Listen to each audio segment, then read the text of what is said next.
Can I Speak? We are joined right now by Shulamit Aloni. She is in our Firehouse studio. She is a former member of the Knesset, former head of the Meretz Party. She has long been an outspoken opponent of the Sharon government.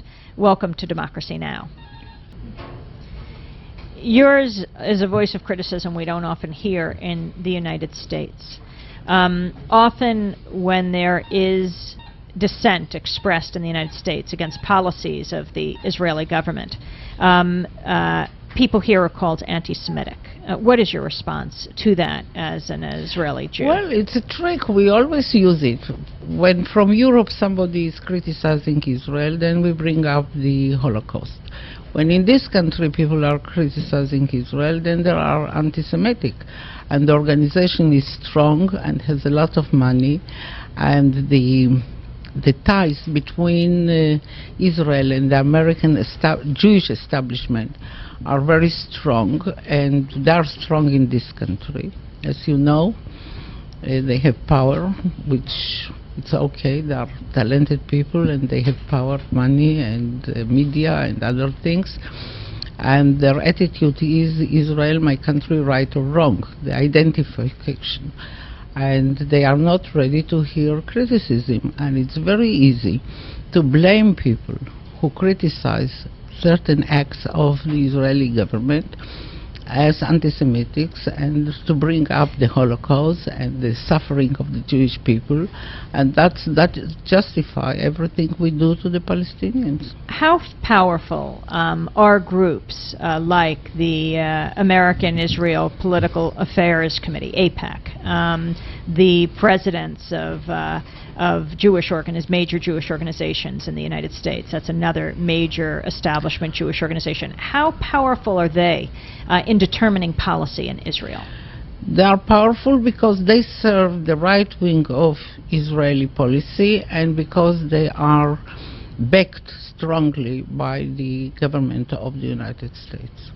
If your administration wouldn't, and not only administration but the Congress as well, wouldn't back those two organizations, then they wouldn't be as strong as they are, because they don't represent the majority of the Jewish people in this country. There are many who say, not in my name, not in my name. What you are doing, what you are saying, it's not in my way, my name. But they are not organized. They don't have the money. They don't have the power.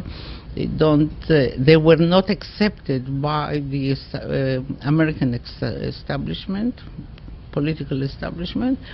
And that's why you hear mainly their voice, and their voice is very strong. Again, we're speaking with Shulamit Aloni, who has often been referred to in Israel as the First Lady of Human Rights. She was the head of the Meretz Party until her retirement from the Knesset. She received the Israel Prize for Human Rights. You have been quoted as saying the occupation is killing us all. Yeah, that's right. It's killing the Palestinians, and it's a disaster to the Israelis, because, first of all, morally speaking, you know, when we established the State of Israel, and I was one of those in the Palmach and fighting for establishing this state during the War of Independence, we were sure that we are building a model state, a moral state. So when we were weak, we used to speak so highly of the Jewish values. And your people here also speak so highly of the Jewish values. And the Jewish values don't include discrimination against the other, and the kind of oppressing the other, and to take away their rights. And that's what we have. We deal with the Israeli Arabs as second-rate human beings. We deal with the Palestinians under our oppression and suppression, and you can use every word, because we change every town and every village into a camp of a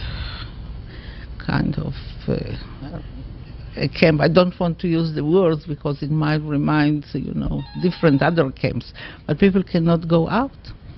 And you have curfew there, and they cannot go to work, they cannot get to a hospital, they cannot go to schools, they are hungry, They have to stay at home. They don't have air conditioning.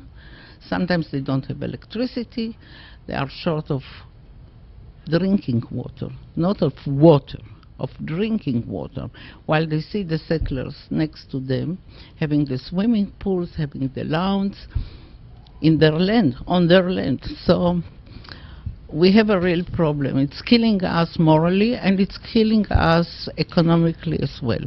Because in Israel we have a tremendous big number of unemployment, of poverty, of backward people, education, low education in the developing places, the townlets in the north and in the south, and the money goes to the settlers because they get free land.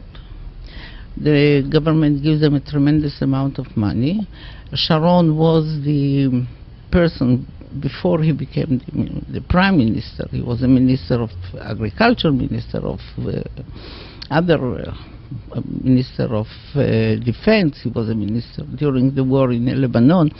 He was a minister of and he was trade. thrown out because of presiding over the massacres at Sabra and Yeah, Kila. and no one understands why he became such a hero, and your prime minister says that he is a man of peace. What do you think has to happen? What has to happen? If there won't be... why I say that I agree with every word was said by Burgodi, because as long as the occupation is there, there won't be peace. As long as the occupation is there, they will fight. And I don't believe that Sharon and his people and the zealots can deport 3 million people or to make them slaves, as some of them suggested. And unfortunately, your government didn't prepare its homework, and many things they don't know. As the minister or the secretary of defense in your country say that the occupation is not occupation. There was a war, so we have the right to take their land, their property, the land.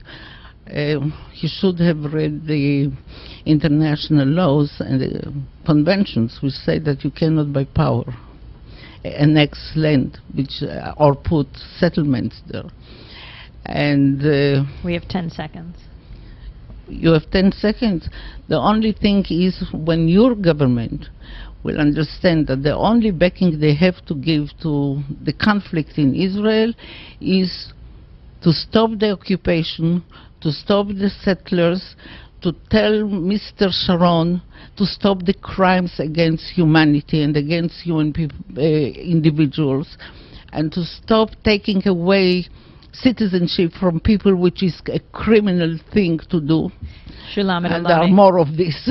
I want to thank you very much for being with us, former head of the Meretz Party, former member of the Israeli Knesset.